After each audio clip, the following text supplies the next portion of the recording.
জেলার প্রাচীন দুর্গাপুজোগুলির মধ্যে অন্যতম মাঠা রাজবাড়ির দুর্গাপুজো। রাজা মোঠা সিংয়ের রাজত্বকালে এই পুজোর সূচনা হয়।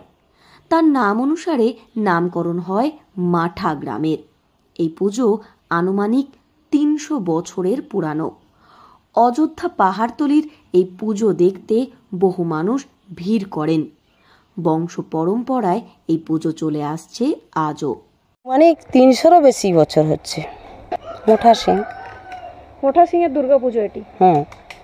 আমাদের যে রাজা সে ১২ মৌজার রাজা তো, এবং ১২ মৌজা বলতে আমাদের মাঠা অঞ্চল থেকে তো লোকজন সবাই পুজো দিতে এখানেই আসে, এবং যা মানত যদি করে থাকে তা কিন্তু এই মন্দিরেই মানত করে, আর ওইটাই মাঠার রাজবাড়ি দুর্গাপূজা।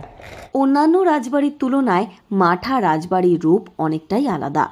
ব্রিটিশ শাসনকালে রাজা বয়ার সিং তাঁদের বশ্যতা স্বীকার করেনি। সেই কারণেই এই রাজবাড়ির জৌলস অন্যান্য রাজবাড়ির তুলনায় অনেকটাই কম ছিল বলে রাজবাড়ি সূত্রে জানা গিয়েছে। বর্তমানে এই পুজো সার্বজনীন পুজো হয়ে গিয়েছে, তবে রাজবাড়ির সমস্ত নিয়ম রীতি মেনেই দুর্গাপুজো হয়ে আসছে এখানে। ব্রিটিশ শাসনকালে বয়ার সিং ঠাকুর এখানে রাজা ছিলেন। উনি কিন্তু ব্রিটিশ সরকারের বশ্যতা স্বীকার করেননি। এই কারণেই কাশীপুরের যেভাবে রাজবাড়ি আছে, জৌলুস আছে রাজবাড়ির, সেই রকমভাবে মাঠার রাজার কিন্তু রাজবাড়ির কোনো জৌলুস নেই। কারণ নিজের মতো তিনি ছিলেন এবং তাদের পরাধীনতা স্বীকার করেননি। সার্বজনীনভাবেই এখন পুজোটা করা, সরকারি অনুদান পায়। রাজবাড়ির নিয়মেই পুজোটা হয়।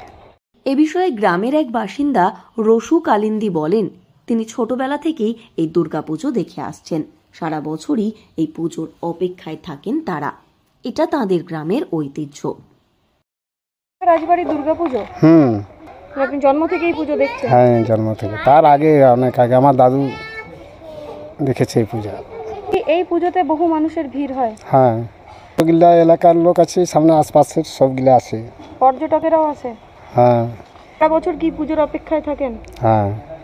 পুরুলিয়ার পর্যটন মানচিত্রে গুরুত্বপূর্ণ নাম মাঠা পাহাড়ের নিচে গড়ে উঠেছে একাধিক নেচার ফ্রেন্ডলি ক্যাম্প ও ফরেস্ট রিসর্ট। অফবিট পর্যটনের অন্যতম জায়গা এটি।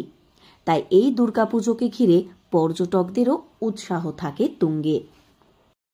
পুরুলিয়া থেকে শর্মিষ্ঠা ব্যানার্জির রিপোর্ট, লোকাল 18 বাংলা।